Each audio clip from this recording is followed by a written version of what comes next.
It's a new year, it's a new set, it's a new co-host. Welcome to TV20 News. I'm Dan Monroe. Joining me now, our new co-host, Kara Cotton. Kara, welcome. Dan, thank you so much. I am super excited. I think we're going to have a lot of fun on the desk, but jam-packed show. Jam-packed show, so let's get into it. Here's a look at what's coming up on TV20 News. To me, what makes me an entrepreneur is my age, to me, because I feel like I'm real young and I'm really doing big things. 4 Cleveland entrepreneurs are traveling overseas to learn about sustainable farming. We'll introduce you to the 4 teams who hope to apply what they learned to their work right here in Cleveland. In the new year, a new tobacco license is required in the city. We'll explain what retailers must do to stay legal. It brings back the memories of where they come from or where their ancestors come from. Inside these walls on Lansing Avenue lives years of Polish history and legacy. We go inside the Polish American Cultural Center in Slavic Village. But first, here on TV20 News, Cleveland Mayor Justin Bibb enters his second term, continuing his initiative of the Cleveland era. The era's goals revolve around 3 main factors: industrial revival, neighborhood vibrancy, and government innovation. Mayor Bibb has referred to this as a new chapter, calling for a transformation of Cleveland into a national model for modern economic revival. Joining us now here in studio, Cleveland Mayor Justin Bibb. Mayor, so good to see you today. Good to be with you. Nice new digs, by the way. I was going to say thanks for being our first guest on the new TV20 News desk. Absolutely. Mayor, you're calling this the Cleveland era. What exactly does it mean and how does it affect our residents? Well, this is an economic agenda and vision for our city, all focused on uplifting our people. When you look at our city flag, 2 words come out to me that I think really embodies this Cleveland era plan: progress and prosperity. First and foremost, this plan is really focused on making sure we continue the progress that we made around public safety. Over the last several years, we've seen a double-digit decline in homicides, historic investments in violence prevention programs to make sure young people have productive things to do year-round. And I think we have laid the foundation in the first term as we begin our second term on making sure we put Clevelanders back to work with the bold economic agenda.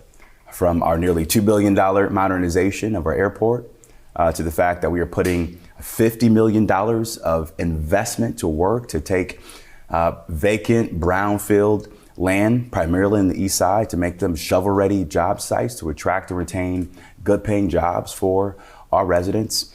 And the age-old issue we've been talking about for a long time in Cleveland, our waterfronts. We are lucky to sit on 2 bodies of water from the shores of Lake Erie to the banks of the Cuyahoga River, and we have nearly $5 billion right now in the pipeline to make Cleveland a 2 waterfront city. So at the end of the day, this vision for the city is about the people, it's about progress, and making sure that prosperity is broad-based. Mayor Bibb, you kind of touched on it a little bit, but I want to give you the opportunity to elaborate. But what does the Cleveland era mean for the economy, jobs, and then especially in neighborhoods that may have previously felt left out? Yeah, well, we are facing a cost of living and affordability crisis, not just in Cleveland, but across the country. And folks are struggling. And it's important that we as City Hall use every tool in our toolbox to put people to work, to create the good conditions for good quality job growth and creation in every part of our city. That's why our Site Readiness Fund is a key part of that vision. That's why the work we're doing around modular housing is so important. Just yesterday, I met with a company we're trying to lure to Cleveland, and they want to make Cleveland their new U.S. headquarters for modular housing that could put nearly 200 people to work in Cleveland, 200 brand new jobs in our city. And so at the end of the day, we need to make sure that City Hall is moving at the speed of business. So the work we're doing around permanent reform is so important because we can't let process be an impediment to prosperity, right? And if we do our part, and then Cleveland can be a national model where the American dream is within reach and still affordable for all of our residents. You know, well, Mayor, many families really are concerned about housing affordability. How does the Cleveland era address that? and neighborhood stability too. Yeah, well, I talked already about the work we're doing around modular housing. We think this could be a national model for cities to accelerate and scale on-site production of housing in our cities. I would also say we want to be creative about how we use economic incentives, like our tax increment financing district. Now, we use that same TIF district model to accelerate waterfront development. Well, we want to put that same model to work to spur neighborhood investment, to spur more investment in innovative housing solutions. And I would also say this, it's very important that we also hold landlords accountable in our city. We are a legacy American city with a aging housing stock. So the work we've done with City Council around Residents First is a good step in the right direction to encourage more responsible investment in all 15 wards across the city. Mayor, you kind of touched on it a little bit, but making sure that the processes at City Hall meet the needs of the people. Can you talk a little bit more specifically about how we're making that easier to navigate for the folks at home and just overall making city government more transparent? Yeah, well, if there's anything I've learned over the last 4 years and as we begin our second term, is residents don't want excuses. They want City Hall to deliver, regardless of political party, regardless of the headwinds. And I learned that lesson early when we had our first snowstorm in my first 11 days in office in 2022. And what laid bare in that moment was the fact that we were managing our snow removal process with a 20th century way of doing business. And that doesn't suffice. And so from everything we've done to overhaul our snow removal process, to the work that we've done to make 311 a modern platform for residents to call City Hall to complain about potholes, groundhogs, or making sure they get their trash bin replaced. Again, another example of meeting residents where they are and making sure that City Hall is moving at the speed of business, because we know change moves at the speed of trust. And we can't do the big things right if we don't get the small things right. And so we have a long way to go. I still hear complaints everywhere I go, from the barbershop to the grocery store. Every time I'm at church, I leave with a long to-do list. So we can't declare mission accomplished quite yet.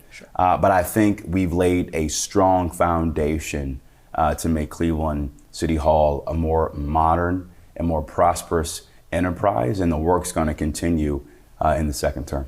Well, Mayor, how will Clevelanders know if the Cleveland era is working? Any kind of metrics they can look at? Well, listen, one of the important things I've learned in this job over the last 4 years is that people need to feel the change and see themselves in the change. And so my hope is this. When Clevelanders see more cranes in the sky, not just in downtown, but in Mount Pleasant and Union Miles and West Park and Camps Corner, that's a symbol of the progress and change.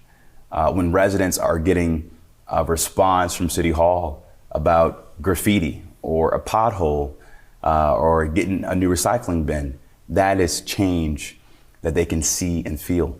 When we have a waterfront where our residents can enjoy from east side to west side, that is change they can feel. When they see a brand new airport, hopefully by 2032, that'll be change they can feel. And when they see new housing go up in their neighborhoods, again, another example of change they can see and feel. And so it's important that we bring residents along in this process, because it truly takes a village to turn around our city to achieve this Cleveland era vision. And this plan is not some plan that we're trying to create from the ivory tower of City Hall. It's built for the people, by the people, and with the people. Sure is. Mayor Bibb, thank you so much for joining us Thank today. you. We do appreciate your time. Absolutely. There's a national shortage of rock salt this season, and the city of Cleveland is feeling its effects. With at least 2 months left in this winter, Public Works Director John Laird told TV20 News they've already changed how they salt icy and snow-covered roads. we are conserving our salt. We want to be able to make sure that our citizens are safe.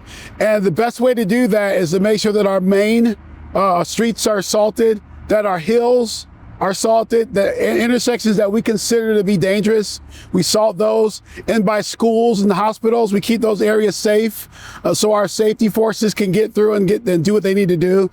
That's the areas where we're going to conserve and use our salt.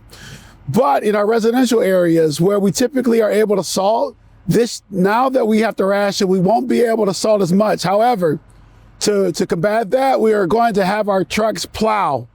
The director also asks that residents be patient with plow drivers as they work round the clock to keep your streets cleared and safe. Cleveland is now taking local control over how tobacco products are sold. Health reporter Richard Stewart explains the change in requirements for local tobacco retailers.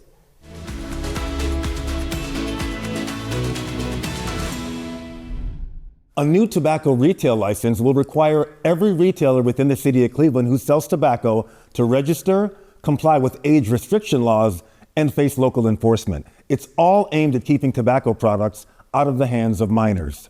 They send us actually something in the mail, and there were signs all over the roads in Cleveland. Retailers say the message was clear: follow the rules or risk penalties.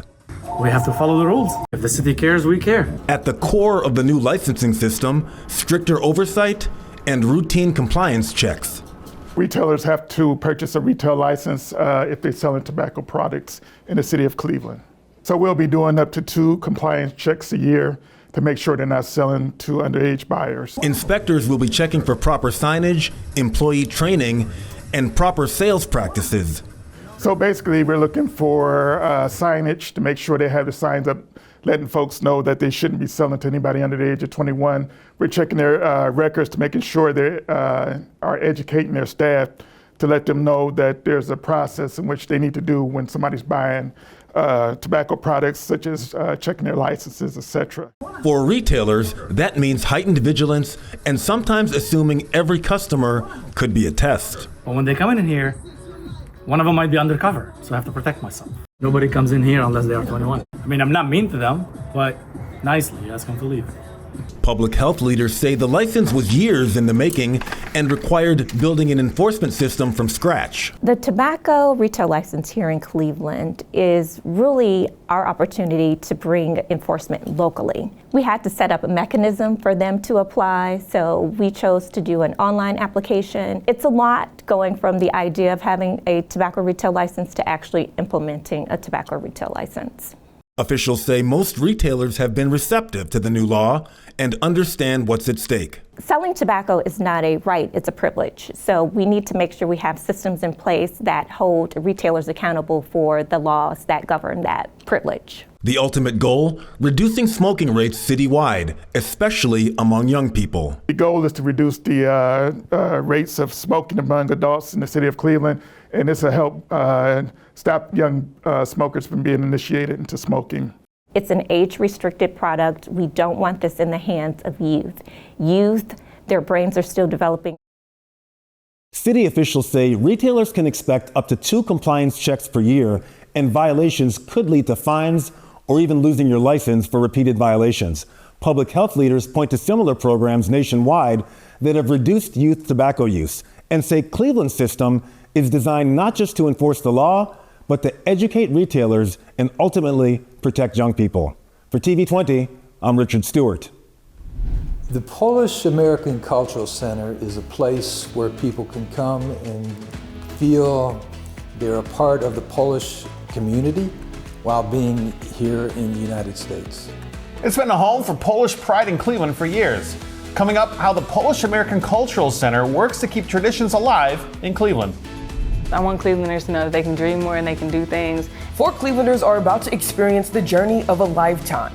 What these young entrepreneurs hope to learn overseas to apply to their own businesses here in Cleveland.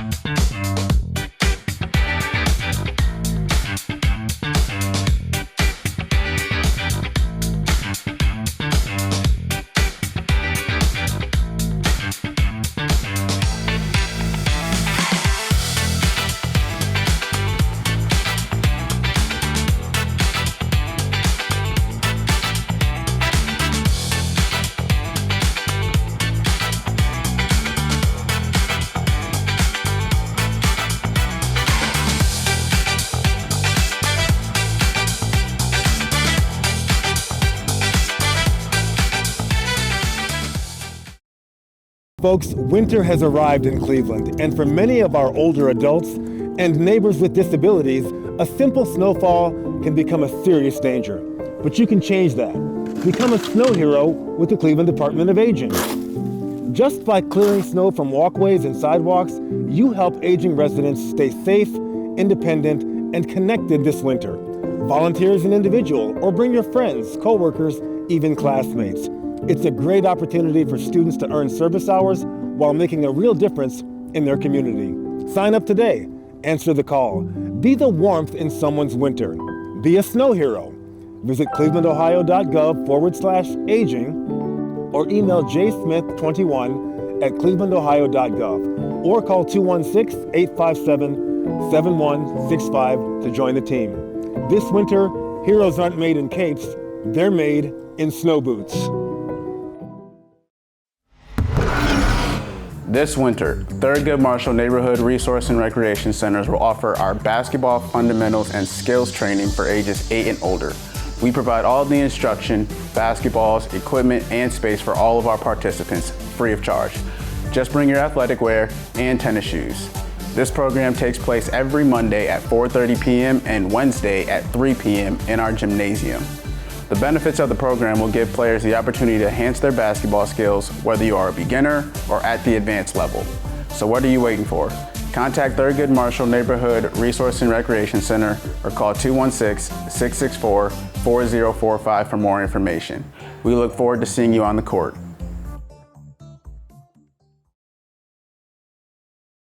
Welcome back to TV20 News. I'm Kiara Cotton. And I'm Dan Monroe. 4 Cleveland entrepreneurs will travel to Belize this February to learn about sustainable agriculture. The trip is part of a local initiative called From Soil to Success. TV20's Cornell Calhoun III tells us how they look forward to spreading their knowledge abroad and bringing new insights back to Cleveland. The Soil to Success program, the reason why we created it was to make the youth more aware of the booming agribusiness industry and give them the tools and skills that they need to be able to apply that knowledge locally and globally. Arahon Binkima is the founder of the prolific Achievers Academy, an agricultural training institute in Cleveland. He's built relationships with farmers in Belize over the course of 7 years. He now says he hopes Cleveland's young people can learn from his connections overseas. They'll basically be exposed to urban agriculture and rural agriculture in Belize. So they'll go to a school that we've been adopting and they'll talk with the students and teach them about entrepreneurship and how to start a small farm business. And then the youth in Belize will be telling them about regenerative agriculture, sustainability, and about how to keep the environment clean. Devontae Calloway Jr. is one of the young entrepreneurs attending the trip. He started his own line of pickles with Benkima's guidance. To me, what makes me an entrepreneur is my age, to me, because I feel like I'm real young and I'm really doing big things. He grows his own dill and cucumbers and has developed his own recipes, which he markets as Juice's Pickles. Juice's Pickles, because my nickname is Juice and people like juicy pickles. Slater Moss Coleman works on the farm at the Ridall Green Partnership in Cleveland. She's also working to develop her own business that will help others design and create their own gardens to live more sustainably. I've been to the botanical gardens here and I've been to the Denver Botanical Gardens. So I'm always trying to learn different practices and different ways that I can arrange plants and what grows together. I'm really excited to learn what that looks like in a completely different place. Devontae says he looks forward to teaching and exchanging knowledge with the students in Belize. He's also excited about seeing a place very different from where he grew up. I'm just ready for the adventures, because I've never been out of the country. I'm just ready to see what it looked like over there. Aharon was telling me a lot of good things over there. The students come from a variety of entrepreneurial backgrounds and interests, like music, fashion, farming, and food production. Having DJ Lily, that's somebody who can set the atmosphere for fundraising. community events. We have London, so that's more of the fashion expertise, so bringing in clothes that we can wear as far as merchandise to be able to go ahead and sponsor and promote the brand. Then we have Devontae, so we got somebody who's actually been through the agribusiness class, created a business, and has pickles that you can taste. Then we have Slater. Slater is already working on the farm and has farm management experience. Along with the prolific Achievers Academy, Soil to Success also incorporates the Pink and Black honors that focus on cultivating entrepreneurs and change makers in the city of Cleveland. We decided that this year our tagline would be inspiring change while building community, and being a part of From Soil to Success helps us build community and inspire change. These students are coming from all walks of life, and they're coming together to build something from the ground up. Councilman Richard A. Starr, who helped fund the Soil to Success, agrees the city serves to benefit from developing young entrepreneurs in the agribusiness. Agriculture plays a major role in this country and throughout this world.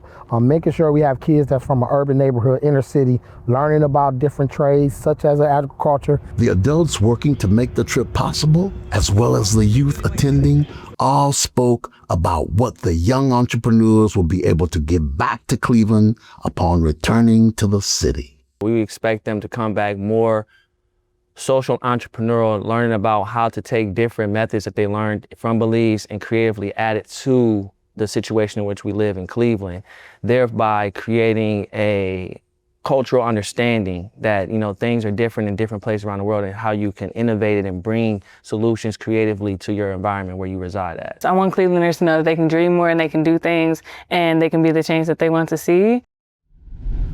The young entrepreneurs will head to Belmopan, the capital of Belize, on February 6th. Stay tuned to TV20 for an update when the group returns from their trip.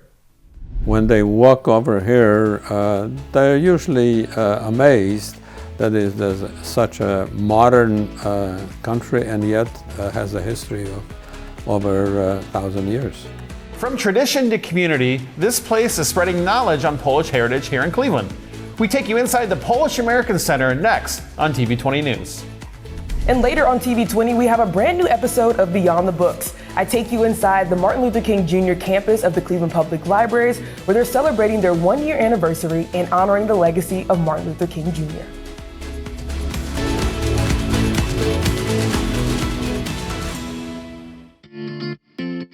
Greetings, I'm TV20's Cornell Calhoun III, award-winning playwright, producer, filmmaker, and proud son of Cleveland, Ohio.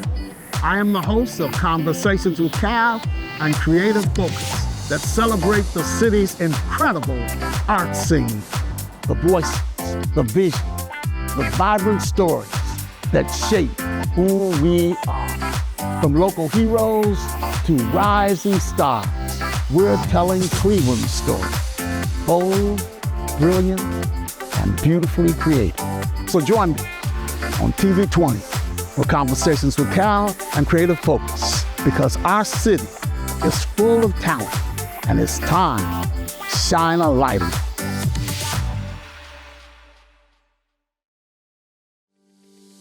Do you love to sing, dance, or act? If so, there is a place for you this winter at Theater of Life. Now offering programs for youth and adults. Participants will learn new skills from industry professionals while building confidence, making new friends, and developing their creative talents. With performances opportunity throughout the year, everyone has the chance to take center stage. Rehearsals begins January 5th at the Recreation Center near you. For more information, visit us at clevelandohio.gov or call Cadell Fine Arts at 216-664-4103.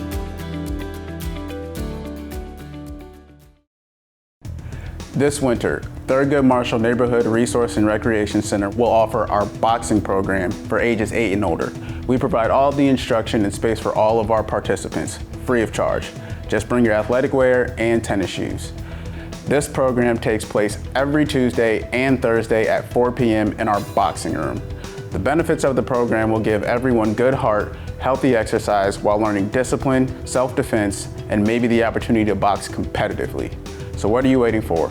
Contact Thurgood Marshall Neighborhood Resource and Recreation Center or call 216-664-4045 for more information.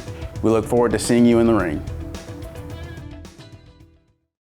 You may have driven by it dozens of times on Lansing Avenue, but do you know what's inside? TV20 takes you on a tour of the Polish American Cultural Center in Slavic Village. The Polish American Cultural Center is a place where people can come and feel they're a part of the Polish community while being here in the United States. Here is an ambassador, or Polish ambassador, visiting. When they walk over here, they're usually amazed that there's such a modern country and yet has a history of over 1,000 years. Here is a replica. This is important to the community because the history of Poland is so proud. There's so much to be proud of if you are Polish.